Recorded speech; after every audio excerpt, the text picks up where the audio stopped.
क्या आपने कभी ये फील किया है, पहली बार किसी जगह आए हो फिर भी सब कुछ डेजावू जैसा लग रहा हो?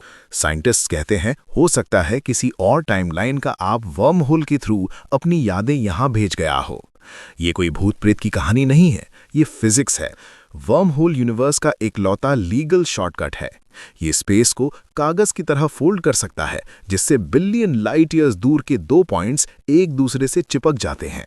सिर्फ एक कदम और आप अर्थ से गैलेक्सी के एंड तक पहुंच सकते हो। लेकिन इसकी कीमत क्या है? हो सकता है आप पूरा यूनिवर्स खुद ही बर्बाद कर दो, क्योंकि वर्म होल सिर्फ स्पेस नहीं, टाइम भी क्रॉस करता है।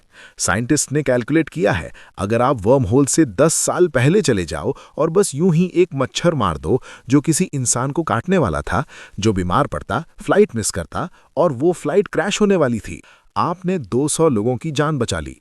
लेकिन उन 200 लोगों की आने वाली जनरेशन्स पूरी ह्यूमन हिस्ट्री को बदल देंगी। आपको लगता है आपने सिर्फ एक मच्छर मारा, पर यूनिवर्स की टाइमलाइन आपने फाड़ दी। इसे कहते हैं बटरफ्लाई इफेक्ट, और वर्म होल उस तितली के पंख हैं। और सबसे ज्यादा डर की बात, आइंस्टाइन ने प्रूव किया था कि वर्म होल्स वाकई एग्जिस्ट करते हैं। ये ब्लैक होल्स के सबसे गहरे हिस्से में छुपे होते हैं। 1935 में आइंस्टाइन और उनके स्टूडेंट रोजन ने एक इक्वेशन सॉल्व की। जवाब इतना शॉकिंग था कि आइंस्टाइन खुद स्टन रह गए। स्पेस टाइम को एक्चुअली पियर्स किया जा सकता है। सोचो, यूनिवर्स के दो कोने, बीच में बिलियन लाइट ईयर्स का फासला। नॉर्मली लाइट को भी पहुंचने में बिलियन साल लगते, पर अगर स्पेस टाइम को फोल्ड करके एक टनल बना दो तो सफर एक पल में हो जाता है।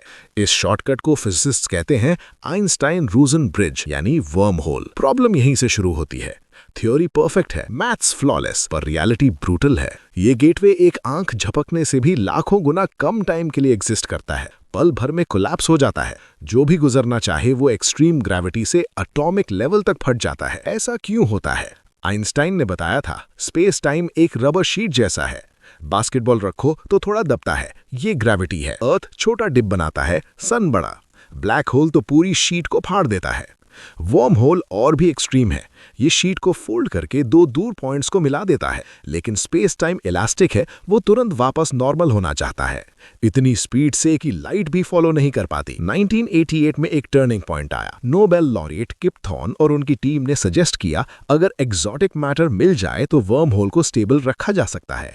इस एक्सोटिक मैटर की प्रॉपर्टी क्रेजी है। इसका मास नेगेटिव होता है। ये एंटी मैटर नहीं है।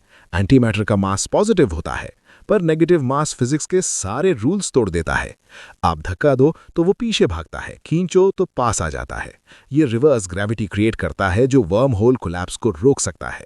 सुनने में मैजिक लगता है ना, पर और भी इंटरेस्टिंग है। 1948 में फिजिसिस्ट कैसिमियर ने प्रिडिक्ट किया, वैक्यूम एक्चुअली खाली नहीं होता। दो पतली मेटल प्लेट्स अगर बहुत पास वैक्यूम में रखो तो उनके बीच नेगेटिव एनर्जी जनरेट होती है। 1996 में यूएस के एक नेशनल लैब ने इसे एक्सपेरिमेंटली प्रूव कर दिया। कैसिमियर इफेक्ट रियल निकला। साइंटिस्ट्स एक्साइटेड हो गए, फिर कैलकुलेशन की और सब चुप हो गए। सिर्फ 1 किलोमीटर वाइड वर्म होल को स्टेबल रखने के लिए जितनी नेगेटिव एनर्जी चाहिए, उतनी पूरे सोलर सिस्टम के मास को नेगेटिव एनर्जी में कन्वर्ट करने के बराबर है। लैब में हम जितनी नेगेटिव एनर्जी बना पाते हैं, वो एक एटम से भी लाखों गुना छोटे माइक्रो वर्म होल के लिए ही काफी है। मतलब जैसे आप माचिस की तीली से माउंट एवरेस्ट को खोदना चाहो और एक्सपेक्ट करो कि माउंटेन गिरे भी ना। इसी वजह से कई फिजिसिस्ट्स मानने लगे कि वर्म होल्स कभी बन ही नहीं सकते, पर साइंस कभी रुकती नहीं।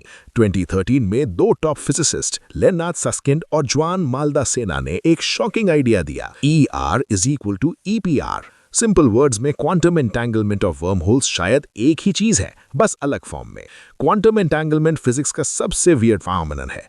दो पार्टिकल्स कितनी भी दूर हों, एक को छेड़ो दूसरा तुरंत रिएक्ट करता है, नो डिले। आइंस्टाइन ने इसे spooky action at a distance कहा था। अगर वर्म होल क्वांटम एंटेंगलमेंट का ज्योमेट्रिक फॉर्म है तो शायद हम अब तक गलत अप्रोच से उसे समझ रहे थे, जैसे मैकेनिकल की से इलेक्ट्रॉनिक लॉक खोलना। 2022 के एंड में नेचर मैगजीन का कवर फिजिक्स वर्ल्ड में धमाका ले आया। कैलटेक के रिसर्चर्स ने क्वांटम कंप्यूटर के थ्रू पहला वर्म होल क्रिएट करने का क्लेम किया।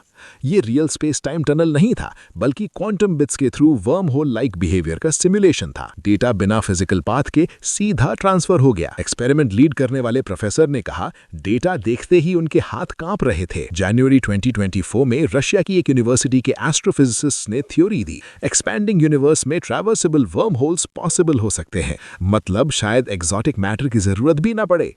यूनिवर्स का एक्सपेंशन खुद ही वर्म होल्स को सपोर्ट कर सकता है। आज हम शुरू के सवाल का जवाब दे सकते हैं।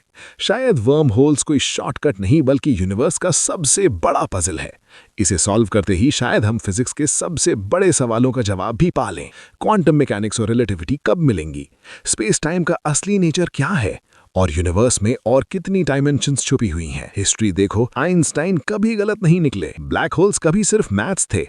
2019 में हमने उनकी फोटो ले ली। ग्रेविटेशनल वेव्स को जोक समझा जाता था। 2015 में उनका सिग्नल आ गया।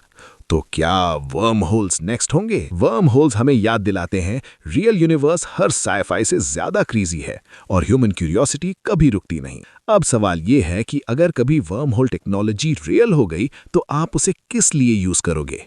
पास्ट में जाकर कोई रिग्रेट सुधारने के लिए, या फ्यूचर में जाकर ह्यूमन सिविलाइजेशन का एंड देखने के लिए?